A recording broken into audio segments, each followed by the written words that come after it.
we're rolling. Okay. Okay, so to finish a point I was trying to make earlier, I think it's kind of ironic that you look at, so you have Congresswoman Katie Porter from, Orange County, California. It's obviously very wealthy, historically Republican, and she's more aligned with the, I guess, if you want to separate them into separate factions. She's more with the Warren wing of the Democratic Party than the Bernie wing, but she also, I believe, studied under Elizabeth Warren personally, so that's not a big surprise. However, so you take someone like her and you take a state delegate from my state, Virginia, Lee Carter, and he comes from Northern Virginia, which is, it has a lot in common with Katie Porter's district. It's formerly, it's very wealthy, it used to be very Republican, and Lee Carter actually knocked out a sitting Republican, even running as a Democratic Socialist.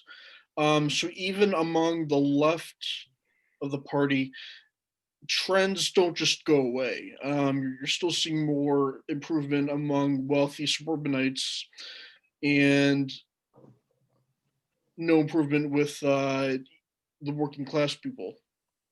I don't know how, what that could mean for national elections necessarily, but I think it means that, we don't need to compete for the votes of the very wealthy, but the very wealthy, for some reason, are not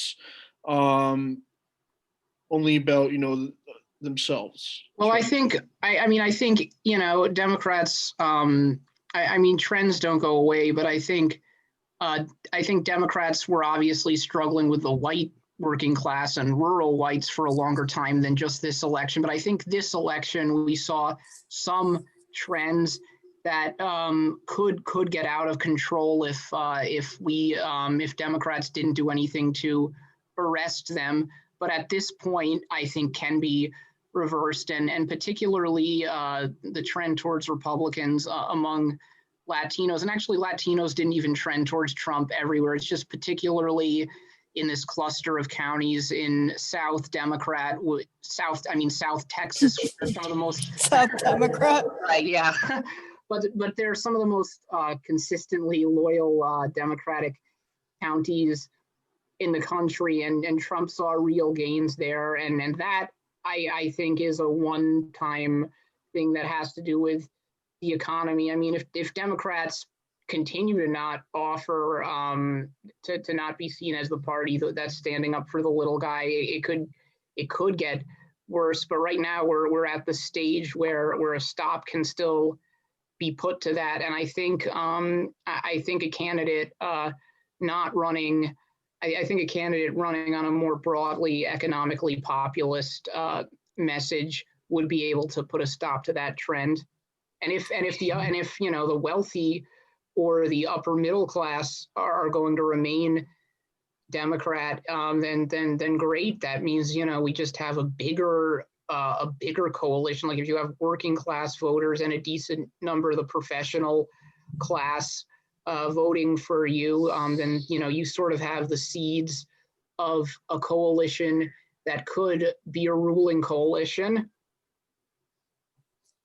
I mean, here's what I kind of wonder, and I don't think any of us necessarily know the answer to this because none of us are in this demographic, but you mentioned the counties in South Texas and that are heavily, I was reading an article that are heavily Mexican, heavily people of Mexican descent. And I can't help but wonder, was the pull of the economy, it's insane to me, the pull, how were they able to ignore Trump's immigration policies, when they were the ones being directly affected by it, is what I wonder. Is not all of them were directly affected by it. Some of these are people who have been in this country for generations and may not even have any family that's been here more recently. Keep in mind, Texas used to be a part of Mexico, so that's part of it. That's true. The other aspect of it is the fact that a lot of Latinos, even those who are more recent immigrants, don't necessarily vote on immigration. They consider themselves American first in a lot of cases, and may unfortunately not always disagree with Trump's policy. They just might think, oh, I came here legally, so should everyone else. And I personally think that's, a repulsive position, but I see, I could see how someone who was Latino would hold it, but it's not necessarily just that. There might be people who don't agree with him on that, or are just indifferent to it and are primarily thinking about the economy and thinking about how about like the other stuff we talked about with COVID, like they're working The class. money they lost from the shutdowns. Yeah, there's that, and there's Yeah. Catholicism and like abortion related issues and stuff. But that wasn't. Yeah, Misha said religion was a big thing, he thinks. But if that was the case, then they would have been voting Republican a long time ago, and it wouldn't have just started this election. Because Democrats have been vote pro-choice for a long time, and actually Hillary centered that issue a lot more than Biden. So there's something else going on this election, I think. Yeah, no, it's definitely a mix. I think with Latinx folks in the southern, in the southern states and in Florida, Miami, etc. It's been a mix of those. I think issues. COVID has a lot. I think COVID has a lot to do with it in another way, because Misha was telling me, and then I was reading the article he was telling me about, was that they were interviewing Latinx people in Miami, which I'm not surprised that like the Cubans voted for Trump because they've always voted Republican. Yeah. Yeah, But that's what I mean. Yeah. But they were interviewing people like who were saying that they trusted Trump more because Trump actually sent people out on the field to talk to them, and Biden didn't, because COVID, social distancing. And so I think that like that kind, like these people whom they spoke with wanted to vote for somebody who would actually send people into their communities to listen to them, which I think at any other election, probably the Biden people would have too. But this is why Democrats are so. Democrats were so dumb to just give up the ground game like that. Just find healthy canvassers, offer them hazard pay, and give them personal protective equipment. Put them in a spacesuit. Yeah, basically, and just have them go door to door, and it was just so stupid. That's what's so so stupid about Democrats. The fact that it's. I don't know that I agree. I don't know that I agree with that. We had an unprecedented pandemic where people are not doing the right thing as it is, and working for an outfit that does door. Remember, that decision to take people off of the doors was not taken lightly by any means, and this was in the middle of like having a lot of shit we wanted to win, and believe me, they transitioned us to phones, and very heavily, like to the point where it started off not fun for me at all, because we were on the phone for like way more hours than we would have been in the field, because like in the field, like you come to the office, you kind of like get together, do some training, you hop on the train, you have lunch. You're only out in the field for like max 5 hours of knocking on doors, but that's max. It's more like 4, even though they want you to do more. That's just reality. But on the phone, it was like a minimum of 6 hours, and that was the minimum. It was, sometimes it was like 7, and that feels a lot different. So they were for sure not taking it lightly and making up for it as much as we could. And like we felt the results because we were calling people who were like, stop calling, because it wasn't just us. You know, it was like also the Democrats and also all these other groups. Well, I can tell you, I've calling. never gotten so many texts about an election before in my life before Yeah, this same year. here. Yeah. So for sure, I mean, yeah, for sure it wasn't taken lightly.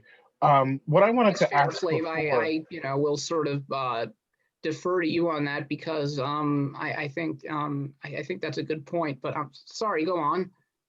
oh no, I just wanted to sneak in before I forgot. I've been meaning to sneak this in for a while. Is like, uh, what you thought about like the $15 an hour thing that just passed in Florida, like how that's affecting, how that's affecting people, because we were talking about like issues that like cut across, like different groups and rural groups and like right and left and that kind of thing, and like the whole populist thing, like how that's going to affect things and how we can like use that to our advantage. I mean, I think that's I think it speaks volumes to me that in Florida, the $15 an hour minimum wage passed by a much larger, by a much larger margin than Trump won by. I mean, even in Oklahoma, I think the Medicare expansion passed. And meanwhile, in California, the the bill stripping away the ballot measure stripping away protections, employment status from rideshare drivers and just returning them to independent contractor status passed. And I think what all of this shows is that this is something I've seen people on Jacobin talk about how there has been this de-alignment in the U.S. and in Western Europe of class from our politics, and that people are primarily aligned along cultural lines. So you have two parties that have an economically diverse coalition, but both are culturally homogenous. And ideally, it would be the opposite. You would have working class voters from all cultural backgrounds, urban and rural, voting for the same party, and you would have rich people from all cultural backgrounds voting for the same party. But I think part of the way away from that would be a candidate who actually connected those issues to their platform in the public's eye. Like if a candidate like Biden would campaign in Florida and actually tell people and get out and vote for this minimum wage increase measure, and that would sort of connect, that would sort of increase polarization along class lines and decrease it along cultural lines, because people talk about polarization like it's a bad thing. It's not. This particular type of polarization we have that's bad. I mean, I want less cultural polarization and more class polarization. Right. Right. Well, they say that too about like, like we've all been on these talks, and I'm sure you have too, Scott, about like people saying, well, why can't they think of something different than defund the police, or like why don't they say Black Lives Matter too, or Black Lives Matter also? Like these ways of like softening the blows and making it more palatable for people. But like I saw something that was just like succinct and matter of fact. Like, I mean, I'm exaggerating, so this isn't what it said, but it's kind of like fuck you. Like these messages, weren't made for you. In other words, like these are radicals making these messages. They're not like trying to make this palatable for people who, need to be like begged to understand these issues, right? Yeah, Like, because I mean, if you, I don't believe that the protests really hurt the Democrats at all, because like I said before, if that were the case, then you would have expected white voters to turn against against the Democrats, not non-whites. Yeah. So, but Is anyone else having trouble hearing Scott? Is that I am. yeah? Can you speak up a little bit, Scott? yeah, yeah. Done. Or maybe you might need to adjust your volume. Get closer to the microphone. Okay, can you guys hear me better? A little bit. Were you using headsets earlier, or were you doing No, something different? No. no, I don't know. Oh, okay. Okay. So the more I think about it, especially going based off of what you guys have said about groundwork, field work.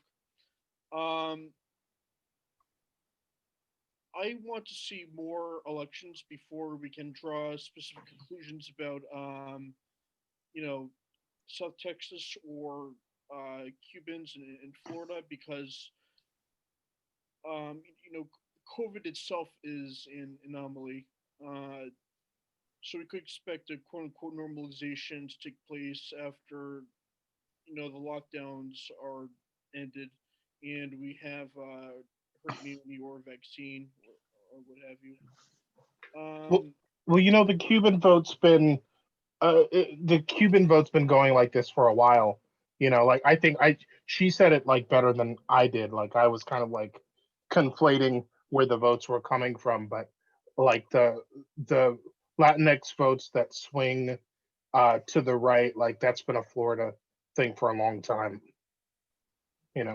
Specifically Cuba, and like there's that whole history of And Venezuelans too. Like a lot yeah, of them are being scared about people who being told the fled. socialism. Yeah, people who fled like violent, um, you know, violence in their countries that were socialist, so they have a very strong view.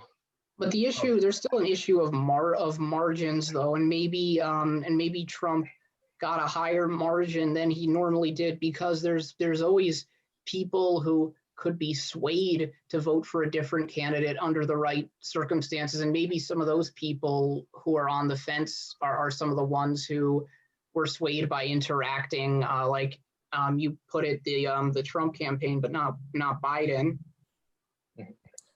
Well, I also saw a lot of things going around like on the internet, and a lot of talk like going around where it really became a right-wing talking point, like of people like, and I don't know if this came from QAnon, God forbid, or where it came from because I don't pay attention to those kinds of things, but it really became a right-wing talking point that Biden was going to make the country socialist, which made me kind of like roll off my bed and laugh my ass off because that couldn't be further from the truth. Yeah. But people were legitimate, like people who came from like these places like Cuba and Venezuela were legitimately buying it and were like terrified of socialism and thus voting for Trump. Hey, I actually have a good idea. In the same way that we did a show about Jewish issues a while back, and like the whole controversies that were happening this summer. Maybe we could, because I know our friend Raul is Cuban, and he would probably have some interesting insights on this. Maybe the next show we could go into this a bit deeper and see if he wants to come on and has any insights about this. Yeah, I definitely would. I've been trying to get Raul on for a while. I'll keep reaching out to him. I haven't heard from him. He popped up once a couple weeks ago, and that was about it. We actually did do a show where we delved into like socialism and like how he felt about it, like where he came from, and yeah, it was good. It was a good show, but I definitely like to get into it again so we can all talk about it. Great, yeah. I'll keep reaching out.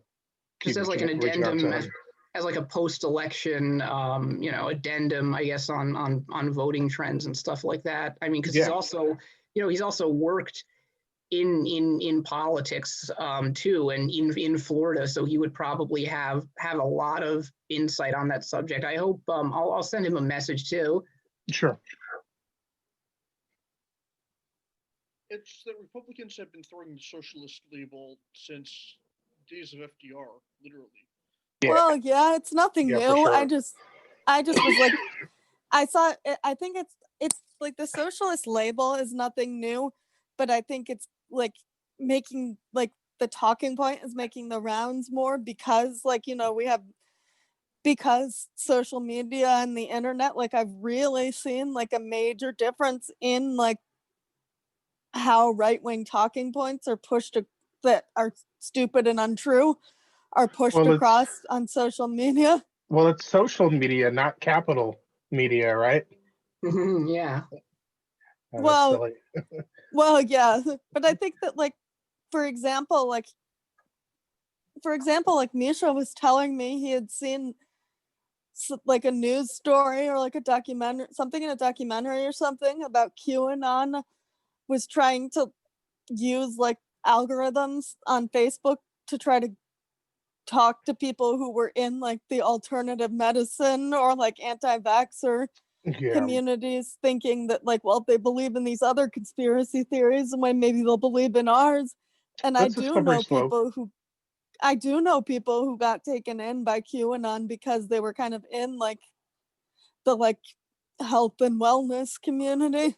I mean, Yeah, there it's is a slippery another slope. interest. I'm sorry. Go on, Flav. No, I was just gonna say it's definitely a slippery slope. But yeah, I mean, I spoke to I was speaking to people in Bernie in 2016 in South Carolina. I was in this community like of mostly old people, and you know they started up with the socialist thing, and it was the first time that I had heard more than one person mention it. And so I was like, well, you know, these ideas aren't new. Like FDR was supportive of them. Do you think FDR was a socialist? And someone said yes. And I just like, I couldn't help but laughing. I was like, well, hey, you gotta respect their consistency on this issue. So, You I know? think that's the point where I would be like, have a wonderful day, guys. Exactly. Yeah, exactly. Well, I mean, that also goes to show too that any memory of FDR and the New Deal has died out in those places as the generation that benefited from it died out. And it's really sad because, you know, 15 years ago, that person you talked to, like you might have seen like their parent or grandparent in the background saying, what the hell are you talking about? FDR got me a job. I voted for him 4 times or something like that. That's what I thought. I mean, this person was old. That's what I Yeah. thought this person would have been that person saying that. I was just Yeah. I had to laugh my ass off that they were. It's true though, because even like my grandmother was talking yesterday about like about how being like 10, 11, 12 years old, like when World War II was going on, and she's like almost 90 now. So like people who might have actually benefited from New Deal policies, except for Betty White, a lot of them are dead now. Yeah, it's really sad. And that actually was one one factor that led to the Democratic, to the Republican margins increasing in a lot of rural areas. Because even in the mid 2000s, if you look at places like Arkansas, there were still a lot of counties that tended to lean Democrat, and there were obviously other factors at play. Obviously, racism, against the first Black president turned a lot of those places. But another factor is that people who are still voting Democrat there were the old people, were the people who remembered FDR. I mean, boomers in the South, I think, were a lot more conservative than their parents were. Yeah, I mean, my parents, I think, were the opposite of that. Like, they were definitely much more liberal than their parents were. I mean, in a lot of parts of the North, the opposite trend might be true. Memory's a funny thing though, right? Because memory's not exact. Like you speak to people who it's hard to track how things change. So, you speak to some conservative who's like, oh, I was only making 4.25 an hour when I was working at such and such. And then you track it and you're like, oh, well, you are actually making what would have been, like $20 an hour today. So Yeah, like exactly. you really shouldn't use that example because it works against you. But Hmm. I mean, it's like that classic meme, old economy, Steve, where you see the like the high school picture from the 70s. And there's this meme. Oh, when I was in college, my summer job paid the tuition. Underneath tuition cost $300. Or yeah, yeah, kids these days have it easy. And it says, yeah, bought a house in his 20s with his job at a factory. yeah, seriously. Yeah, Yeah. those factory jobs were enough. I worked with an older gentleman who said like how they would complain when their SUNY tuition went up like a couple bucks from like, you know, from like $50 to like $52 a semester Yeah. or something, you know. Well, I remember like my dad used to talk about how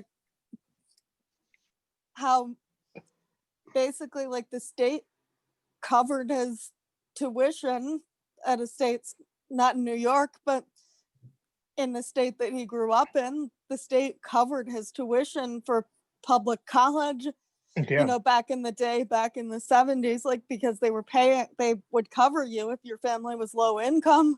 Yeah. yeah.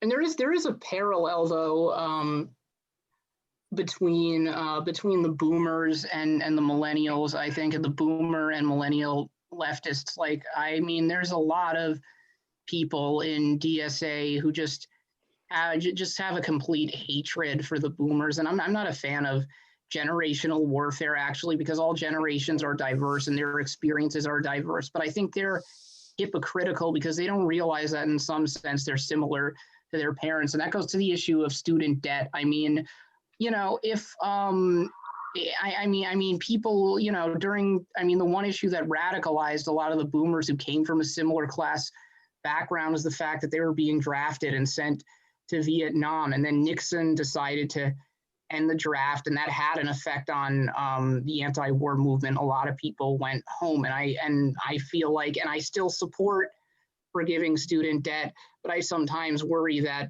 people now in DSA who also come from the comfortable, I mean, not comfortable anymore, but people who come from the middle class, if they suddenly just weren't paying their student. Is that my headphones losing of what you're saying, or is anyone else missing what Joey's saying? I think it's you. I hear him perfectly fine. Oh, okay. I Yeah. accidentally left my phones uncharging last night. This is like my first time using these.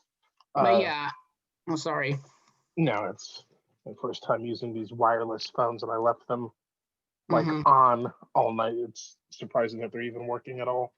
But yeah, I guess this goes back to an issue I was discussing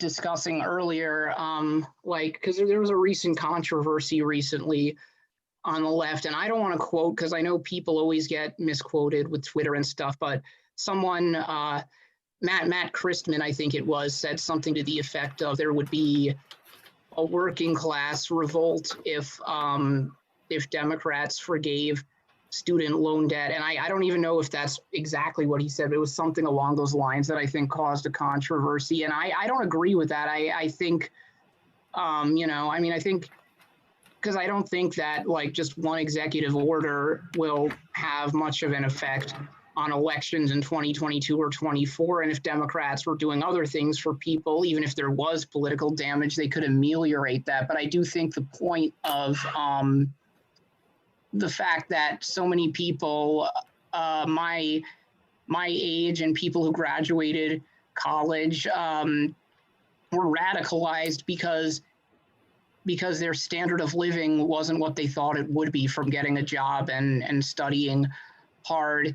And that if that changed even a little bit, and there's one less bill they had to worry about. A lot of them might be less interested in radicalism in the same way that when the boomers weren't getting drafted anymore, a lot of them abandoned left-wing radicalism. Well, I mean, there's a big difference between being sent off to die in a war and like having one less bill to pay. No question about that. Yeah, I mean, it's just, I guess, yeah. I mean, one is a much more immediate and existential threat, which once it's gone, you know, they had a decent standard of living. But that very threat was far worse than anything a lot of us face. And the people who were sent to Vietnam were poor people, and you know, like black, white, but mostly poor and working class. And when I think about the experience of those people, it's partly why, you know, it always infuriates me when you know, I've seen to some extent when I saw the OK Boomer meme. It's why I was kind of an annoying contrarian and a thorn in people's sides on that, because I just think they weren't, you know, thinking about the experiences of an entire generation. And I also think that focusing on things other than class does to some extent become like how people describe anti-Semitism as the socialism of fools, because instead of focusing on how the rich, on how the elites were screwing, I mean, not the elites, because that in and of itself is often an anti-Semitic dog whistle, but instead of focusing on how the ruling class was screwing people over, they created all these conspiracies having to do with one ethnic group. So I feel the same way today when I see people replace the rich or the ruling class with the boomers, with like an entire generation. And to some extent, I mean, and maybe this is a controversial point, but to some extent, I feel the same way about identity politics, that or just replacing rich people with white people. But I'm sorry, I know I'm going off on a total tangent right now. I know there's a lot to unpack there. But I think like what you're saying is like that it's bothersome that it's a stereotype that boomers are like the cause of all the problems. Because like, which it is a stereotype, because I could say from my own experience, to be honest with you, like I've witnessed like throughout my lifetime, I've witnessed my mom become more progressive like as she's gotten older. So Yeah. it doesn't always, so you can't always automatically blame things on like someone being a boomer, because she used to be relatively, I mean, she voted for Nixon her first election, and for the longest time she was, I mean, run-of-the-mill Democrat, but very apolitical. And then like in the past few years, like she's become the type of like where she's like, if you don't support human rights, you don't talk to me, get out of my face type. Good. Which is Exactly. interesting. No, I'm happy about that. Same but here. It's very interesting that, because normally you see like, you don't see that happening, like where they become much more progressive in their 60s. It's a mix. I mean, people, I think it has to do a lot with your life experience and how much your station in life changes. And sometimes people just, you know, people just evolve. People are open to new information, and they just change. But I guess, I guess the larger point there is that ultimately we should remember that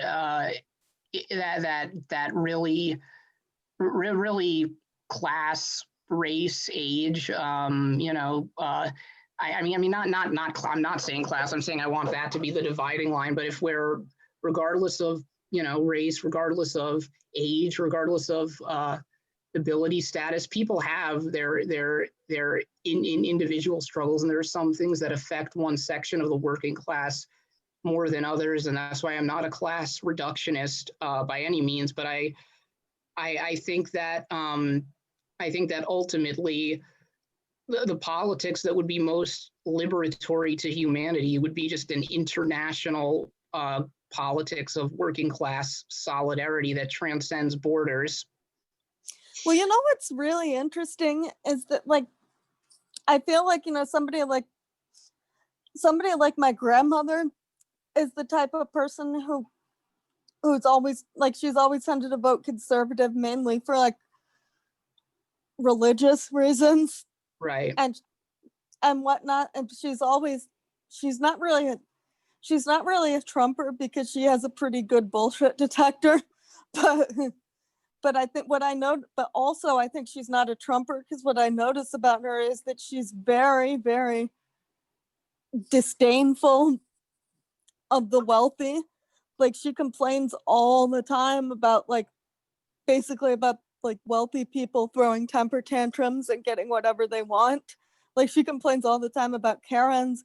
And you think that, like, she might actually, like, agree with somebody's platforms like Bernie, but she's also, like, in the vulnerable group of, like, where you could say socialist and she'd run away, Right.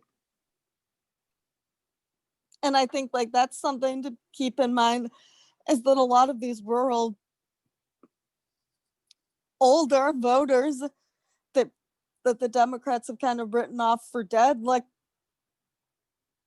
they don't like rich people either. Yeah, exactly. And that, people need to remember that. Yeah, I mean, no one votes Republican, especially today, because of tax cuts. I mean, if you're a Republican and you say, I'm voting for Donald Trump because I want my taxes to be low, then, you're fooling yourself. Because they don't need them, obviously. But as far as identity politics goes, Joey, this is kind of going off of what you were saying. I mean, I don't think it's really. I think it's kind of inevitable, in the sense that I don't want to say all politics is identity politics, but when we're discussing, which policies are going to affect certain people, obviously that's going to go along. It's going to go along class lines and race lines. But I mean, take something like reparations. I think that is an extremely difficult issue to sell because it's going to be reduced to white people giving money to black people.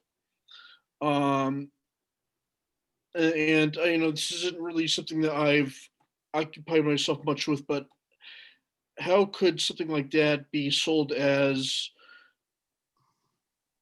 I don't know, I guess I'd call it identity neutral and more economically populist. And honestly, reparations isn't really an issue that I've studied very closely, but I think that's one cultural issue that Democrats would have just a hard time selling to people. And I mean, Biden never even endorsed reparations, and pretty much all of his opponents did. And yet, the one who did the least, I want to say, who paid the least lip service to the left, both culturally and economically, ended up winning. I guess it kind of plays into my pessimism about certain policies in general the progressives advocate for, in selling them in a way that they can't be, demonized or scrutinized negatively.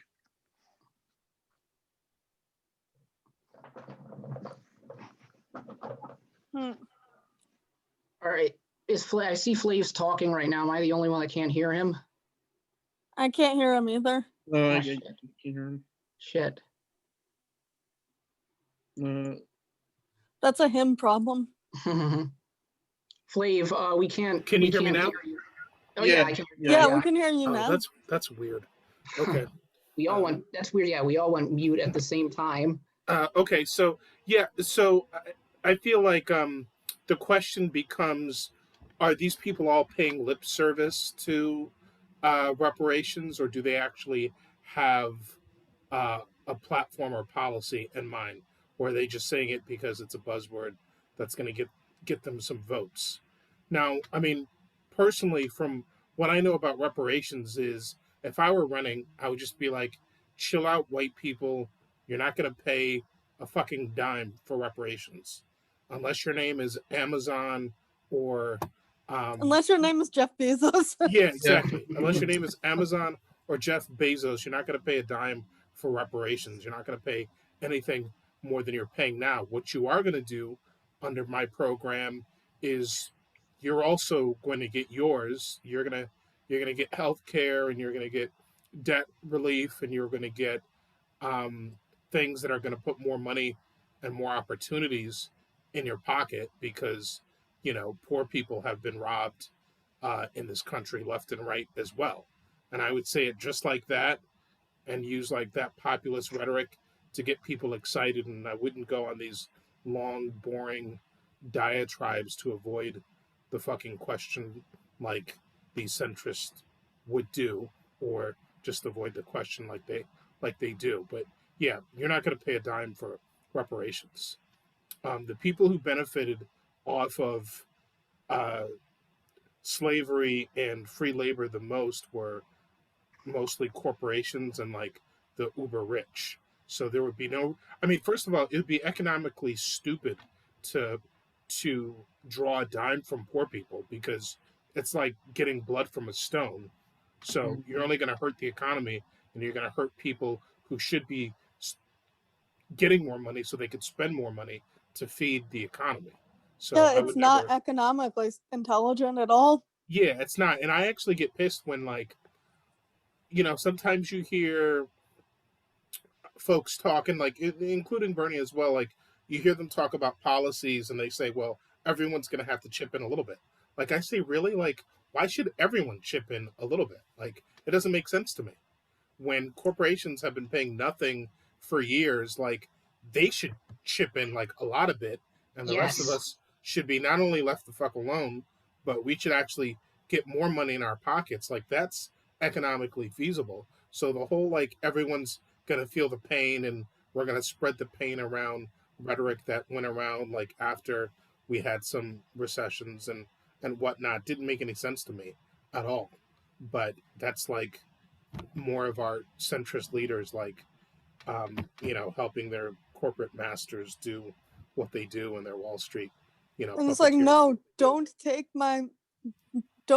my money. But And you could actually use some of this money to like actually give me supplies for my classroom and to get Yeah, internet for these and kids that can't learn yeah, right now. seriously. that's another thing when we were talking about history that has been forgotten, is that there's a time where Republican orthodoxy was balanced budgets and fiscal conservatism. And at that time, Democrats supported high taxes on the rich and advocated cutting taxes for poor and working people. And that's one thing that annoys me about this myth that Dwight D. Eisenhower was a socialist because he supported taxes. He had a tax rate of 90% on the wealthy. Like, first of all, that's nonsense on his face. I mean, a socialist would not overthrow a democratically elected government on behalf of United Fruit. And secondly, the reason he didn't cut taxes on the rich is because he was a fiscal conservative who prioritized balanced budgets over economic stimulus. I mean, even in the midst of a recession, he didn't cut taxes, whereas Kennedy came in and he cut taxes for everyone. I mean, he cut taxes on the rich too, but that's because they were at 90%. And he cut them to 70%, but he cut them for everyone else because it was economic stimulus. And FDR did the same thing. And what's happened since under Reagan, Republican orthodoxy shifted to supply side is that their policy just became screw deficits and screw balanced budgets, and let's just cut taxes on the rich. And I feel like a lot of the balanced budgets conservatives moved into the blue dog and the DLC wing of the Democratic Party. And Democrats are right to call Republicans out for their hypocrisy over balanced budgets, because really Republicans only give a shit about balanced budgets when it comes to paying for their tax cuts. Like they run up the deficit and then pay for it by starving the poor. And Democrats are right to call out their hypocrisy, but the problem is their response is to say, we're the actual fiscal conservatives, when their real response should be, no, you don't give a shit about this, and we don't either, but at least we're honest about it. We want to raise taxes on the rich and stop spending trillions on all these stupid wars and just fund healthcare for everyone. I mean, that would be the easiest case to make, and that's why I'm so, glad you made that point, because it's just so fucking mind-boggling to me when I, especially during the Obama years, when I would just see the standoff between him and Boehner and the Tea Party. It was just a debate where they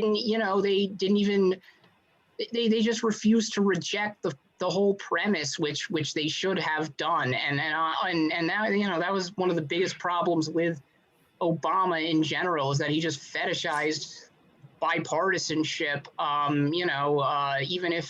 even if it meant cutting Social Security, even if it meant cutting Medicare. It's just mind-boggling. So yeah, I just think, that this whole framework needs to be abandoned. And the sad thing is, you can see how far the rot has seeped into the discourse when even someone like Bernie Sanders has to say everyone can pay more taxes, as opposed to just, no, taxes should be raised on the rich to at least what they were before Reagan, which was 70%. So yeah, a couple things. I mean, and I used to always get on Obama for this too, but when you see how intense the divide has gotten, I mean, didn't he kind of foresee how bad it was going to get, to where some folks are afraid of these militias, who tried to kidnap the governor of Michigan, and who some people were afraid were going to go ballistic if Trump lost. Maybe Obama was trying to head that off before it came, but yeah. Also, sorry. What else did you say about we were talking about? Wait, what else were you saying? In that last? I talked. I'm sorry. Did I get cut off at some point? No. I just forgot. Yeah. Forgot. No, I was talking. I was just talking about the history of how the parties have shifted on how they discuss taxes and budgets, and how Democrats have all come to accept certain premises that used to not be accepted as a result of the Overton window having shifted to the right. Right.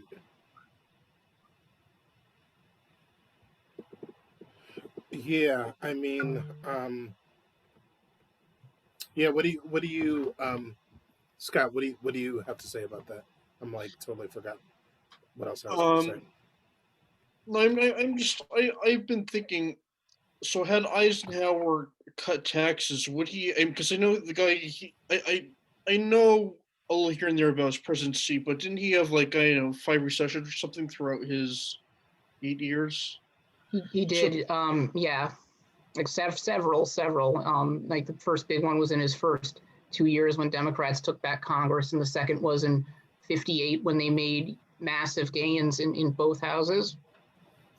So, if suppose Eisenhower had cut taxes, could he have averted those recessions if they were to everyone?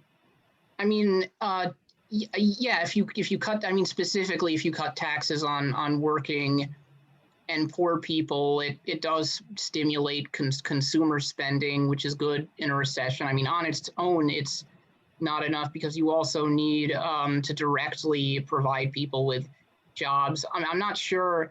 I'm honestly not sure, though, what the result would have been within the context of that economy. That's kind of outside of my area of expertise, but I was just kind of trying to illustrate the politics of the issue, just to give an illustration of how committed he was to balanced budgets and how the entire Republican Party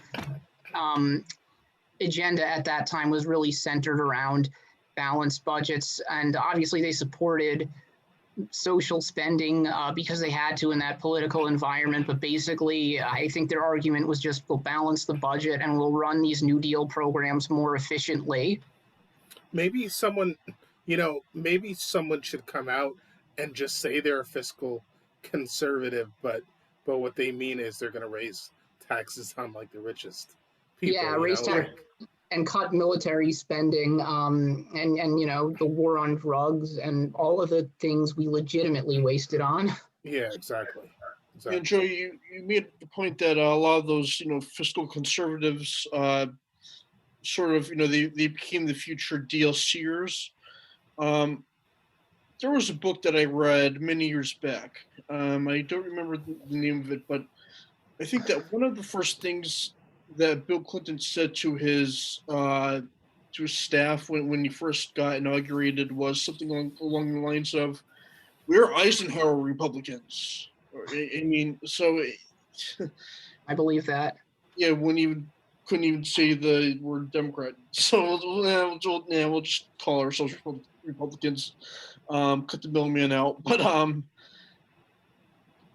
it was basically that same mindset, or at least, well, that's not entirely true, because Clinton did raise taxes on the wealthy to balance the budget, but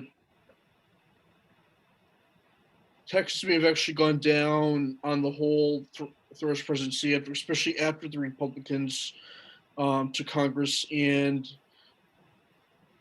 he had to, Dick Morris told him to triangulate his policies. Yeah. Good old Dick Morris. Did I tell you that I canvassed Dick Morris's wife? No kidding. Yeah. I didn't know who he was. This? This is when I was working for Nightberg. This is I didn't know who he was at the time. And when I came back to the office, my supervisor at the time saw the check that I got, and I guess it had both of their names, the wife and the husband, and he was like, "Holy shit, you canvassed Dick Morris?" And I was like, "Who?" And I was like, so the conversation I remember was like, and he was, I didn't know who he was, but he was a smiling, he was friendly and stuff. And his wife was the member though. And I think, I just, said, kind of gave him my intro or something, started talking to him. And he was like, "Oh, you probably don't want to talk to me." He was like saying that. And I was like, "Oh, why not?" Like, I had no idea who he was. Wow. Yeah. Wow. I think this was like a nice house in Long Island. Yeah, this is probably I'm guessing like mid 2000s, right? This, if I was with Nightberg, yeah, it would have been like 2010 or 11. Okay, so and at that point he was long, associated with the GOP, and so it's funny that you were canvassing his wife. I mean, maybe it's another one of those examples of like a James Carville, Mary Matlin style political marriage where they're on opposite sides.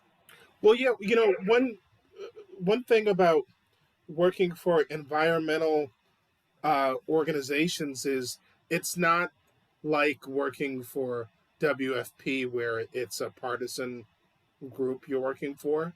So like sometimes it's like, yeah, like, my husband helped shift the entire Democratic Party to the right, but I love keeping the environment beautiful. Right. Like may not be such a huge stretch. Mm-hmm. Scott, did you want to say anything more along those lines?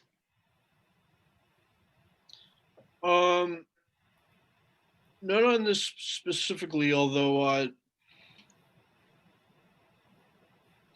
this is kind of an offshoot of something of what we were discussing earlier about cultural issues. Okay, yeah, I think it's and that some policies are going to be harder to talk about for cultural reasons than others, and I think that I've made the point that electability is still going to be an issue for Democrats. That's going to compromise AOC's ability to win. But there's another extreme to this that should be scrutinized as well. And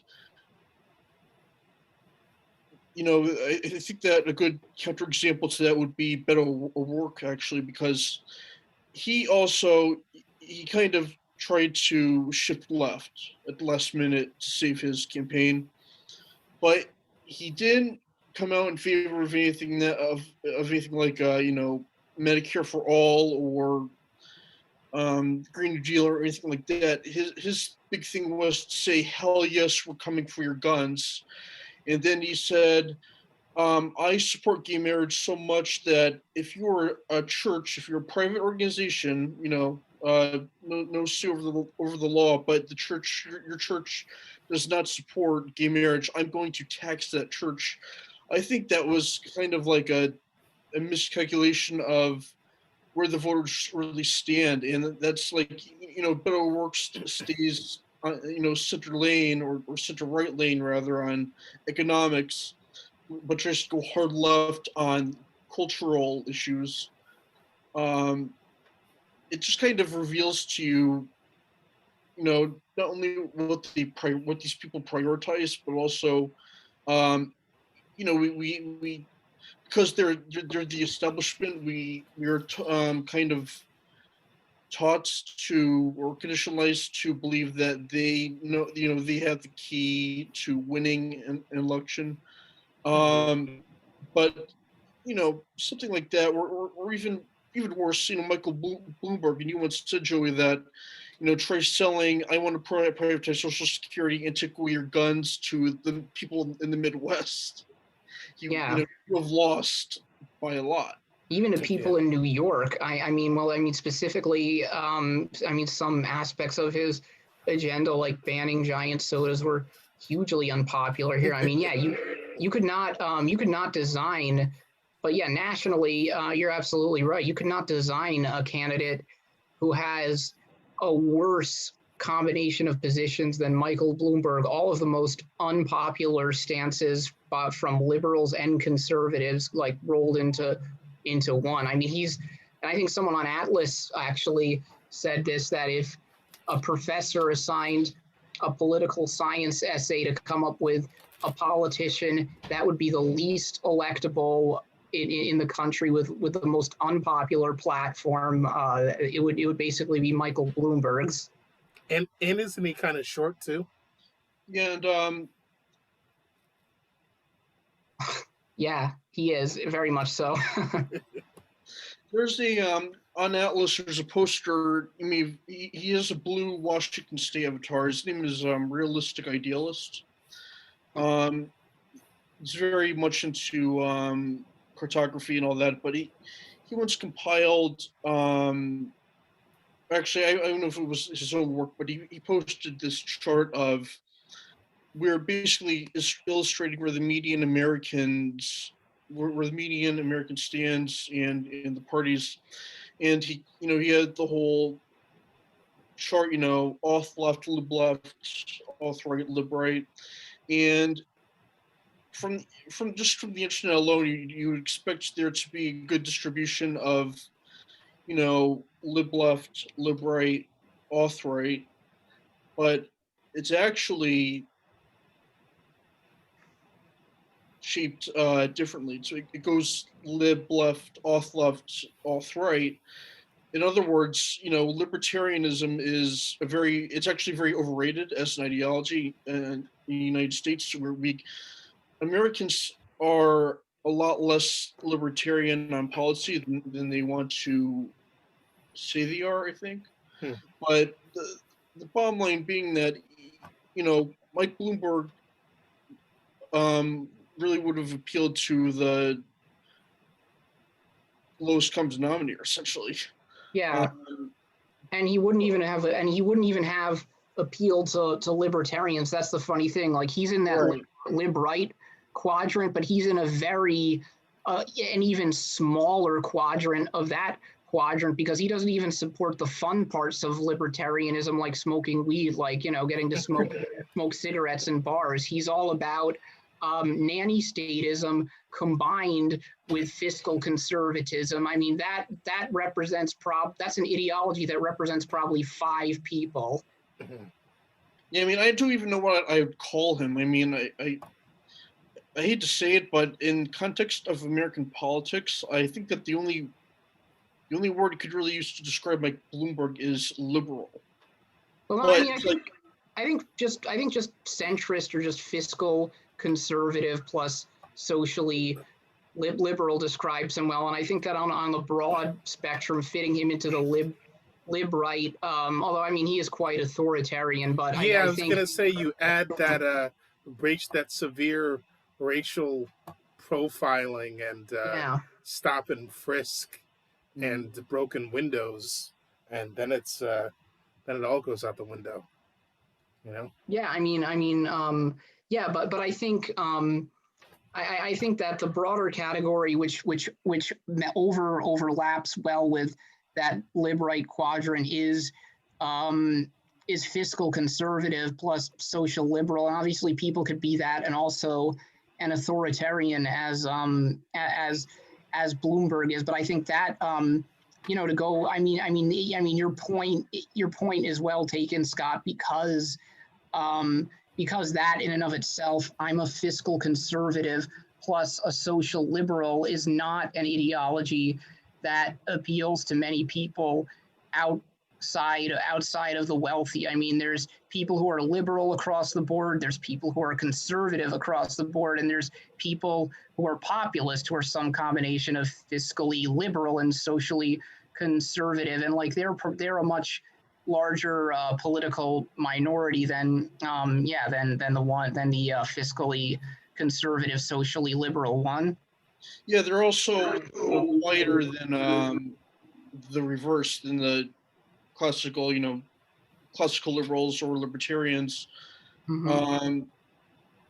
There's a good number of I mean, when it comes to going back to my first example of Beto O'Rourke, I mean, I'm a Christian and I support gay marriage. However, I know obviously there are a lot of Christians who do not support gay marriage, but I think that saying that we're going to remove your tax exempt status for not agreeing with us on this particular issue is just so, not only would he not be able to get through Congress realistically. I mean, the center always says, you guys always come up with these totally unrealistic proposals, but then you have Beto O'Rourke come up with that. Now, is he saying that if you don't agree with us, or if you don't is it a performance thing? Like, if you disagree with performing, these ceremonies in your churches, because it seems like you can't uh, legislate a thought or like a belief. Well, no, but what he didn't. He basically wanted the government to no longer. I mean, obviously now the government cannot tax churches, but he wanted the government to take a more conditional approach to that.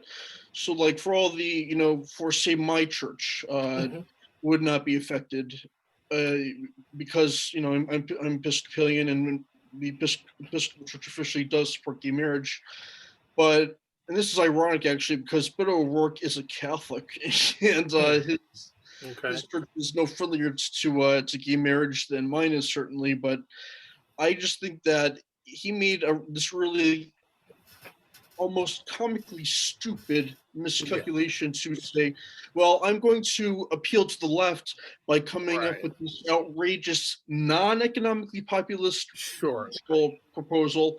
And all that will have done in the general election is cause more of that it would have caused a bigger cultural divide and, less of an economic polarization. And it Yeah, I'm speaks, just and this, being devil's advocate. Like, was he specifically talking about the doctrine that they adhere to, or was he saying, like, if your church refuses, like, to allow a gay couple to marry there or something? Um, I wish I could bring the clip up because I'm pretty sure there's a video of him saying it. But I think his position was that if you don't recognize them, or if you, yeah, I guess could also be a matter of what the church says, then individual churches would be taxed if they come out against gay marriage, which is, like you said, it's just not only would he lack the political capital to do that, but it's just such a profoundly idiotic thing to run on. And in Beto's case, the state of Texas, I don't care how Hispanic it gets, Texas is not going to vote for someone who says, hell yes, we're coming for your guns. And, your religion is now, well, Christians can be hypocritical. Conservative Christians can be very hypocritical about this, but say the government now has an interest in your church's doctrine, that we're going to choose that we're going to use that to determine whether you should be tax exempt or not. and this is why Beto himself, to me, just showed his complete political naivete by even deciding to run for president, because he had a good thing going. I mean, he very nearly defeated Ted Cruz in 2018, and he was a national name in the party. If he had just run for Senate again against Cornyn, he would have had a much better chance of winning, just because of his national and statewide name recognition, than this guy AJ Hagar did. But instead he just decided to run for president, and in the process, Texas being Texas, basically ensured that not only did he run in a presidential race, he didn't have much of a chance to win in, he also ensured that he'll never be able to run for office in his home state again, ever. I mean, at least other losing candidates, like Julian Castro. I mean, at least Julian Castro has a chance of running in Texas again. And Pete Buttigieg, who I hate him, but he might have some shot of winning in Indiana. But Beto's goose is cooked, and you just wonder what the hell he was thinking. Yep, I guess it's I looked it up really quick, and you were right. It's based on it's based on their what they say they believe. It's not even based on an action, Yeah, because it seems like you can legislate an action and be like, well, I mean, not that you really could have a private institution. The whole public versus private thing gets confusing anyway, because it's like, well, everything's private, right? Like, Yeah. every restaurant's private, but it's a public place that you're at, that you're trying to get service. But yeah, it's a weird position to take. I think he was just maybe kind of surfing for votes or something. It was desperate, but it was also really strange. Yeah. And besides, white people are more secular than non-whites. Mhm. That's just what I've seen in these surveys. So I don't know whose votes he was trying to get with that one. Yeah.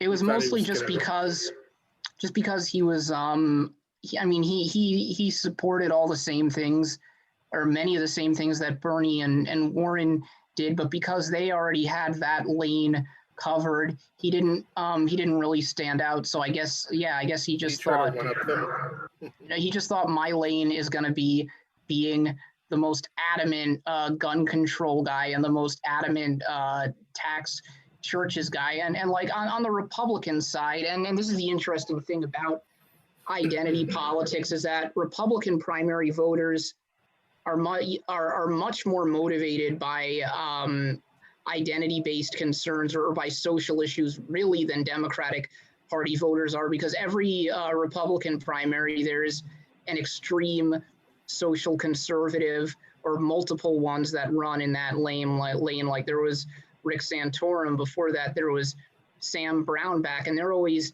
able, I mean, they never win, but they get like 10, 15% in Iowa, and they never win in part because they wouldn't win in a general. They'd have a much harder time winning than someone like Trump did, because truly that kind of extreme social conservatism is just as unpopular as like the like the sort of brand of social liberalism that Beto represents. I think on those issues, most Americans do fall somewhere along a spectrum in the middle. But yeah, I think I guess Beto just thought he would be, the equivalent of a Sam Brownback or a Rick Santorum, but within the Democratic primary. And, he found out there really isn't a constituency for that. Yeah, I also don't believe that he was even being sincere with especially the gay marriage thing. I think that was, he figured, oh, this is my last chance. I don't have much time left. Yeah. I'm to come out of the blue with these off the wall ideas that I dreamt up one night. Maybe he thought, oh, I dressed in drag once. Maybe I can appeal to the gay community, or something like that. Which he did. He was or he appeared on the cover of one of his albums in a dress and wearing lipstick or something. Did he really? Yeah. There's like a picture of him with his band in the early in the early 90s. I think. Yeah. I don't know if it was like an album cover, if it was just like a picture they took. But yeah, he did. So maybe he thought that would contribute to his like appeal to the gay community. I literally just Googled Beto O'Rourke drag and I can't find anything. Beto O'Rourke in a dress. Beto O'Rourke with I don't know.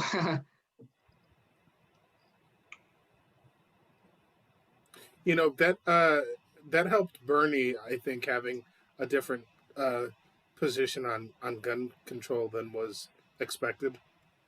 Yeah.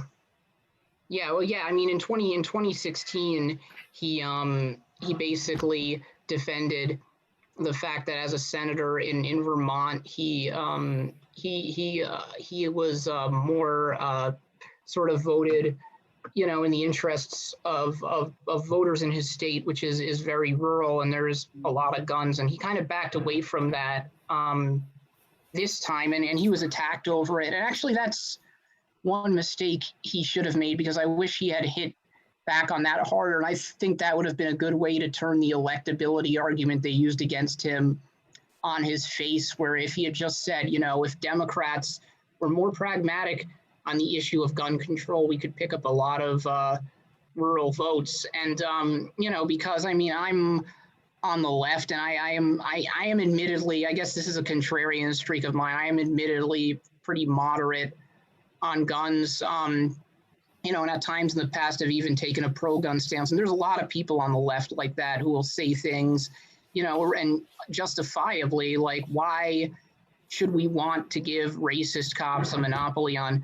gun ownership? So I think that a candidate who I don't even think of that as a cultural issue in the same way that abortion is, even if it's framed as one. So yeah, I think a candidate who supported universal health care, but also was willing to be pragmatic on guns would be pretty popular. And as for other cultural issues, like on abortion, most Americans poll as pro-choice. They might be somewhat moderate on the issue, but I think that Democrats have been pro-choice for a long time. And, maybe Bill Clinton was more rhetorically moderate with safe, legal, and rare, but I don't think that's particularly a losing issue for Democrats. And gay marriage at this point is basically a settled issue. So I do think that, yeah, running on certain social issues, might at times in certain places be a detriment if you lead off with them, or or just campaign on them too heavily. I mean, Mark, that was, the problem Mark Udall had in 2014 when he lost his Senate seat because he hyper-focused on abortion. And I think a lot of Latino Catholic voters in that state crossed over to vote for Cory Gardner, who was his Republican opponent. But generally, I think Americans are mostly in the middle and maybe slightly to the left on social issues. And the way to solve that is to just not lead off of them and allow for some pragmatism, allow for people to make their own call on those issues in certain states. But the problem is Democrats have the opposite, where they have a big tent on economic issues, but are unified on social issues. Yeah, I mean, do you remember when Bernie endorsed this candidate for mayor of, I think it was Omaha? It was pro-life, and Bernie gets shit from people who are, from people on the left who are kind of endorsing their own, purity test, as it were. Yeah. And it's like, I know if you took a poll of Omaha, I mean, I'm sure it would certainly be to the left of the rest of the state of Nebraska on an issue like abortion, but still, it's not, it's not a super progressive left-wing city. Yeah. Also, who was the opponent, in that situation? Exactly.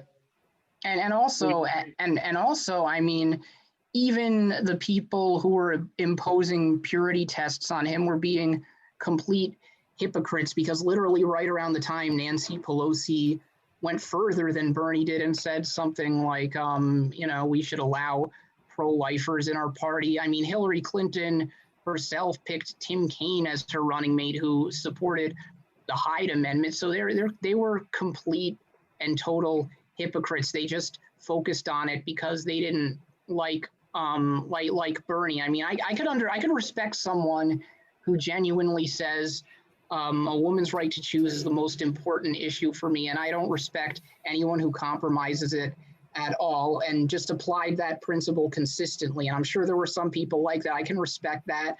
But what I can't respect is the utter hypocrisy of people who just hated Bernie and chose to go after him for something they wouldn't go after any other Democrat for. Hey, pup. Just want to say hi. Yeah, I just thought it was cute. I will be right back. I have to take her out, actually, so I'll be right back. All right. Okay.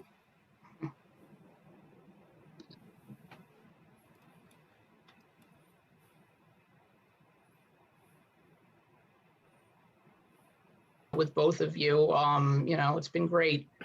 Yeah, definitely enjoyed having you on, Scott. Did you want to just say where you were from, or anything about your background, or how you got into politics or anything before we sign off? Sure. Well, I guess I've been following politics since 2004, and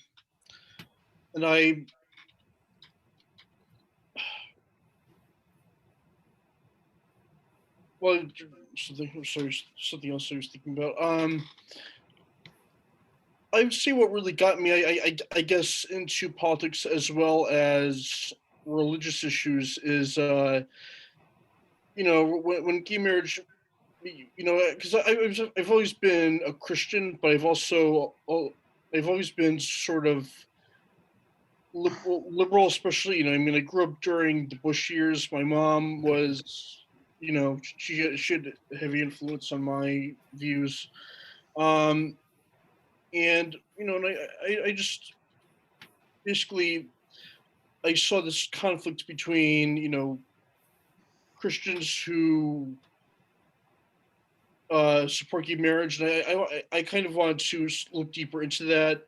And obviously I'm not going to be able to cram this into the rest of this episode, but I came to the conclusion that, supporting social justice causes, be it same-sex marriage or anything else, and certainly economics is not incompatible with Christianity. And actually, as I became more in touch with my faith, my politics moved leftward, if anything. So I've always been passionate about, causes like Moral Mondays in North Carolina. It's where I went to college. Mhm. I would like to say I was involved with that, but unfortunately, by the time I started there, it was kind of, I hate to say, but forgotten about, like a lot of progressive movements have been. Yeah. Um, because I know it seems like progressives have so many focuses that one is in the spotlight, and then it gets replaced by something else, and I don't really know what to say on that, um, because there's the public only has the attention span for so much. Yeah. But that's basically what got me into the causes that I believe in, both in the Christian community and in leftist circles. So Cool. All right. Well, yeah. Thanks a lot for joining. Let's get serious. It was a pleasure. We'd like to have you on again. I'll keep in touch and see when folks are available. Maybe even again sometime before the weekend's over. okay, sure. Thank you for having me on. It's been Cool. fun. All right. It's Thanks a lot. Nice it's to been meet you. real. All All right. right, It's been peace real. out. Take care. Peace. Take care, guys. Good night. Later.